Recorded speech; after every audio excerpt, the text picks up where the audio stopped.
بسم اللہ الرحمن الرحیم رب قد آتیتنی من الملک وعلمتنی من تأویل الاحادیث۔ السلام علیکم ڈیئر ویورز، ہمارا آج کا ٹاپک ہے دعا کی قبولیت کا نادر نسخہ۔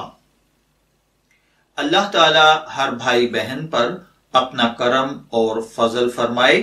اللہ تعالی ہر مسلمان کی مانگی گئی دعا اور حاجت اور وسیلے کو قبول فرمائے۔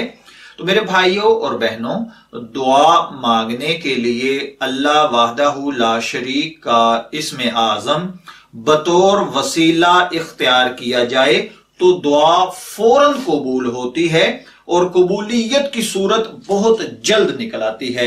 جناب نبی اکرم صلی اللہ علیہ وآلہ وسلم نے ایک شخص کو دعا کرتے ہوئے سنا۔ وہ کہہ رہا تھا، اللہم انی اسألک بانی اشہد انک انت اللہ لا الہ الا انت الاحد الصمد صمد الذی لم یلد ولم یولد ولم یکن لہ کفوا احد۔ اے اللہ، میں تجھ سے مدد مانگتا ہوں، میں گواہی دیتا ہوں کہ عبادت کے لائق صرف تو ہی ہے، تیرے سوا کوئی نہیں، تو اکیلا ہے اور بے نیاز ہے۔ تو نے کسی کو نہ جنا اور نہ ہی تجھے کسی نے جنا اور نہ کوئی تیرا ہمسر ہے۔ یہ حدیث مبارکہ ترمذی شریف میں اس حدیث کا جو نمبر ہے وہ 3475 ہے۔ اس کے بارے میں آپ صلی اللہ علیہ وآلہ وسلم نے سن کر فرمایا، اللہ کی قسم، اس شخص نے اللہ کے اسم اعظم کا واسطہ دے کر دعا کی، جس سے اسے پکارا جائے تو وہ سنتا ہے، مانگا جائے تو عطا کرتا ہے۔